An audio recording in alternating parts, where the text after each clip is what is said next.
본문을 가지고 지난 시간부터 고독한 십자가라는 주제로 함께 말씀을 나누고 있습니다. 고독한 십자가. 그리고 이 본문 가지고는 계속 좀 살펴볼 거예요. 희생의 십자가, 또 사명의 십자가, 이렇게 주제가 좀 바뀌면서 더 나아가서 예수님의 죽음에 대한 이야기도 좀 더 살펴볼 것이고, 그래서 좀 오래 좀 머물러 있을 내용입니다. 지난 시간에 고독한 십자가라는 주제로 내 마음이 심히 고민하여 죽게 되었으니 라고 절규하시는 주님의 음성, 그리고 그 주님께서 사랑하는 세 명의 제자에게 그리고 나에 함께 있어 달라, 깨어 있어 다오라고 간절히 부탁하시는 모습을 우리가 살펴보면서 함께 은혜를 나눴습니다. 그 간절한 부탁을 들은 제자들의 반응이 어떠할지 그 과정을 좀 오늘 좀 살펴보겠습니다. 전체적인 과정을. 그리고 그 고통 앞에서 그들은 과연 그 곁을 어떻게 지키고, 또 그 내용을 통해서 주님께서 겪으셔야 했던 그 고통이, 또 고독이 얼마나 깊어졌는지, 고독에 대해서 좀 생각해 보는 시간 갖겠습니다. 예수님께서 제자들을 남겨두고 조금 더 나아가십니다. 돌 던질 만큼 거리였다. 그리고 그곳에서 땅에 엎드리셨다라는 내용이 35절 말씀에 보면 이렇게 기록되어 있습니다. 조금 나아가사 땅에 엎드려 될 수 있는 대로 이때가 자기에게 지나가기를 구하여. 여기 보시면 이제 땅에 엎드렸다. 유대인들의 일반적인 기도 자세는 아닙니다. 보통은 서서 기도를 합니다. 이 사람들은 서서 기도를 하는데 땅에 얼굴을 파묻듯이 엎드리는 이 자세, 완전히 낮추는 가장 겸손하고도 절박한 기도, 히스기야의 어떤 기도라는 어떤 그런 내용들. 구체적으로 엎드렸다, 무릎을 꿇었다, 무릎 사이로 머리를 집어넣었다, 절박하다는 기도. 평소는 이렇게 기도하지 않습니다. 하나님 아버지 앞에 모든 것을 내어놓는 완전한 항복의 자세다라는 게 묘사가 되어 있고, 그렇게 땅에 엎드린 예수님의 입에서 이제 기도가 터져 나옵니다. 그게 36절이죠. 이르시되 아빠 아버지여, 아버지께는 모든 것이 가능하오니 이 잔을 내게서 옮기시옵소서. 그러나 나의 원대로 마시옵고 아버지 원대로 하옵소서. 좀 세 부분으로 분류해보면 첫 번째 시작이 아빠 아버지죠. 가장 친밀한 단어, 그렇게 부르고 계십니다.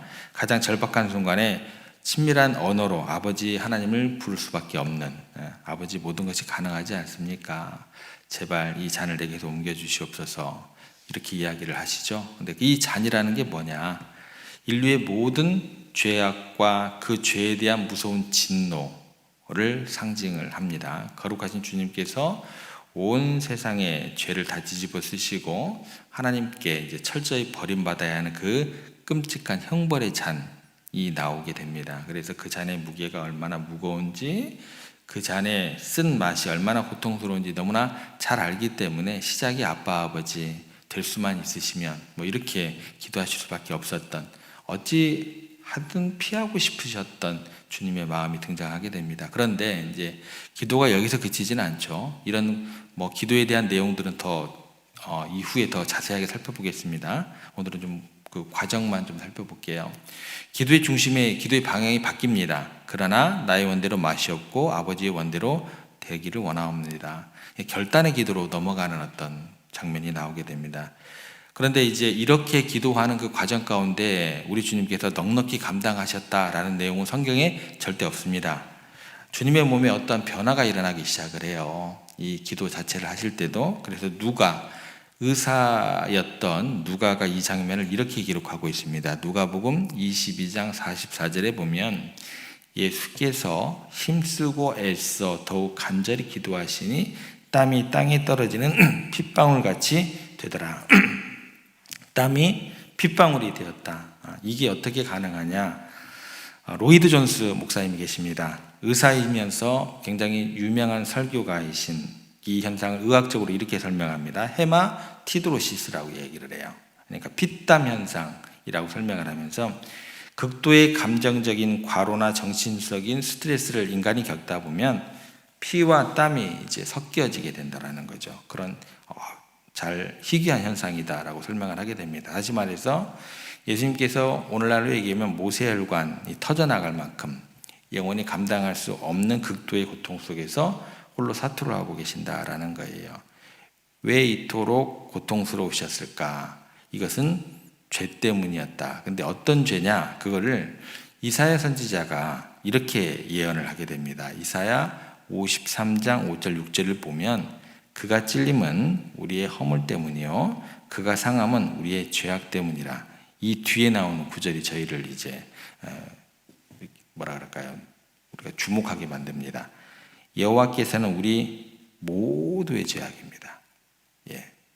모두의 죄악을 그에게 담당시켰다. 그러니까 우리가 느끼지도 못하는 그 죄의 무게, 모두의 죄악이죠.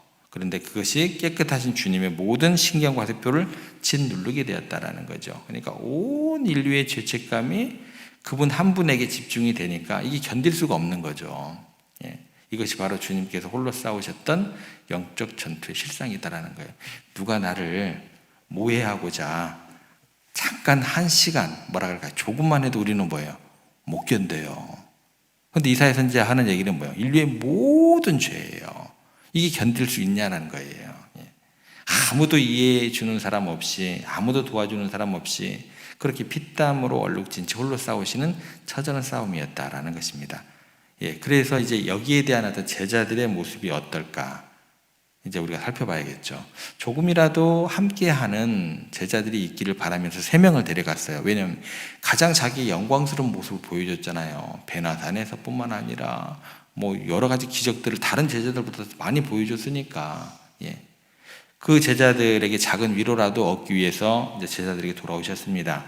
함께 깨어 기도하달라고 부탁했던 제자들인 어떻게 하고 있었을까? 그게 37절입니다.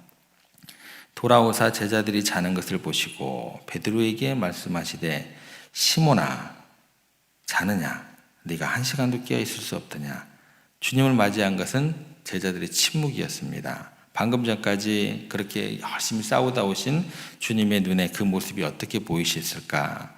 특별히 누구를 지목하시냐면 베드로를 지목하십니다. 근데 그 이름을 주목하셔야 돼요. 뭐예요? 시몬아. 예, 시몬아. 왜 베드로라고 부르지 않으셨을까요? 지금 이름이 베드로로 바뀐 상태입니다. 시몬, 뭐죠? 베드로라는 것은 반석이라는 뜻이고 주님께서 새로이 주신 이름입니다. 시몬은 옛 이름이에요. 예. 주님께서 주신 어떤 그 베드로라는 이름은 신앙 고백위에 주신 이름이죠. 근데 지금 주님께서 실망스러운 마음으로 그 연약한 옛 모습을 부르고 계신다. 주목해서 보실 만한 구절입니다. 시몬아, 바로 몇 시간 전까지 다 주를 버릴지라도 나를 결코 버리지 않겠나이다. 내가 주와 함께 죽을지언정 주를 부인하지 않겠느니라 라고 호언장담했던 너는 어디 갔느냐라는 거죠. 예. 내가 지금 죽을 것 같다고 말했는데 한 시간도 나와 함께 깨어있을 수 없더냐. 예. 가장 믿었던 사람에게 받은 가장 큰 실망, 묻어나는 어떤 탄식과 같다라고 접근해도 괜찮을 것 같습니다. 사랑하는 사람의 고통에 무관심한 모습 앞에서 주님의 고독은 더욱더 깊어져만 갈 수 있다라는 거죠. 그런데 주님께서 그들을 그저 책망만 하지 않으셨다라는 거죠. 38절에서는 이렇게 기록되어 있습니다. 시험에 들지 않게 깨어있어 기도하라. 마음에는 원이로되 육신이 약하도다 하시고, 이 말씀이 좀 우리에게 위로가 되는 말씀이에요. 이 말씀을 어떤 느낌으로 받아들이셔야 되냐면 가장 큰 시험을 당하고 계신 분이 누구예요? 예, 예수님이십니다. 근데 오히려 누구를 걱정을 하시는 줄 아세요? 제자들이 시험에 들 것을 걱정하고 계세요. 이게 이제 우리들에게 위로가 되는 거예요. 그러니까 우리들에게 뭔가를 주님께서 오셨을 때 우리의 잘잘못을 느끼게 하실 때는 그 마음 가운데 우리들 책망하는 마음이 아니에요. 여러분들 혼내려고 하는 마음이 아니에요. 마음은 원이지만 육신이 약하구나. 그들의 연약함을 이해하시고 하시는 말씀이에요. 긍휼을 베풀어 주고 계신다라는 거예요. 이것이 주님의 사랑입니다. 자신이 그 누구보다도 최고로 고통스러운 순간에도 누구로 연약함을 헤아리시는 분, 우리의 연약함을 먼저 헤아리시는 분이에요. 이 마음으로 주님의 마음을 이해를 하셔야 돼요. 여러분 혼내는 게 아니에요. 지적하시는 게 아니에요. 가장 고통스러운 순간에도 그 누구와도 이해하지 못하는 가장 고통스러운 순간에 우리의 연약함을 먼저 헤아리시는 분, 이해받지 못하는 고독 속에서도 오히려 우리를 이해해 주시는 분이 우리 주님이시다라는 것 꼭 기억하시기를 바랍니다. 시험에 들 것을 걱정하고 계시잖아요. 그 순간에서도. 이 주님의 마음 앞에서 제자들의 심정은 어떤 심정이었을까? 주님께서 다시 그들을 떠나서 같은 기도를 하십니다.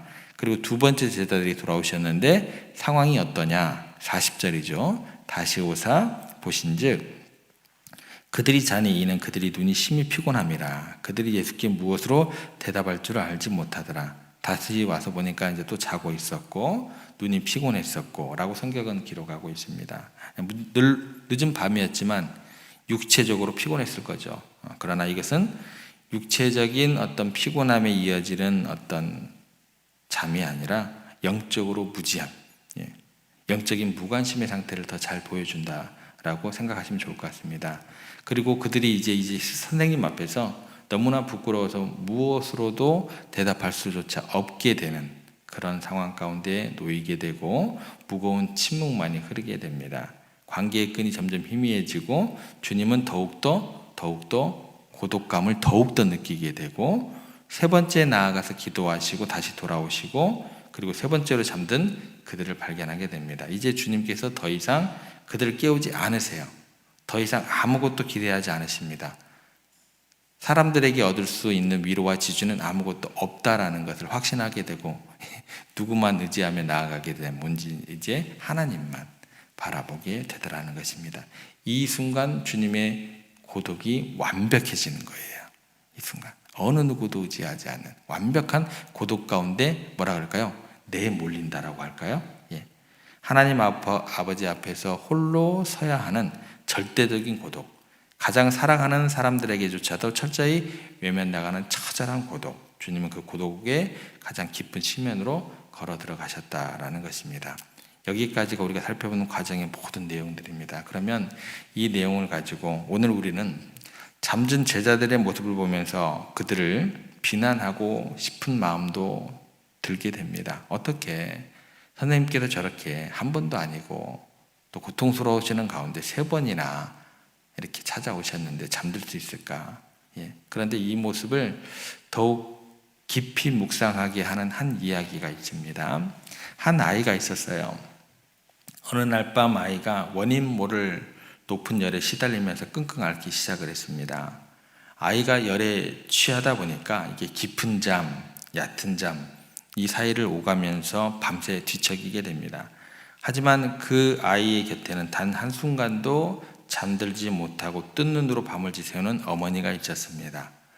어머니가 애타는 마음으로 쉼없이 아이의 이마를 짚어보고 젖은 수건으로 뜨거운 몸을 닦아주었습니다. 아이가 작은 신음소리라도 낼 때면 어머니는 심장이 덜컹 내려앉고 두 손을 모아 눈물로 기도하게 됩니다. 하나님, 제발 우리 아이를 살려주세요. 어머니에게 그 밤은 영원처럼 길었습니다. 온몸에 피가 마르는 듯한 고통과 싸워야 했던 사투의 시간이 되었습니다.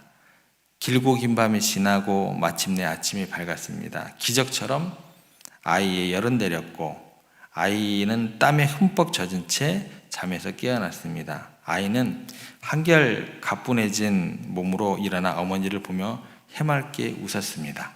자신이 얼마나 위험했는지 그리고 어머니가 자신을 위해 어떤 밤을 보내는지 아이는 전혀 알지 못했습니다. 사랑하는 성도 여러분, 이 이야기가 바로 오늘 본문의 그림입니다.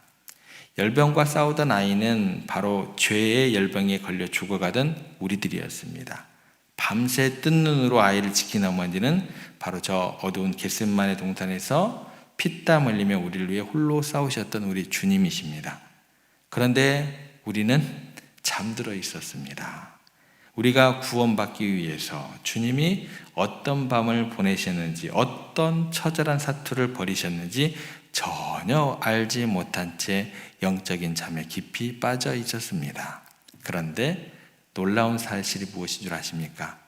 어머니가 아침에 아이를 깨우며 내가 너 때문에 어젯밤에 잠 한숨도 못 잤다라고 아이를 책망하지 않으셨다라는 거예요. 그저 아이의 이마를 짚으면서 이제 괜찮구나라고 안도의 한숨을 내쉬셨을 뿐입니다. 우리 주님께서 우리를 그렇게 대하시는 거예요.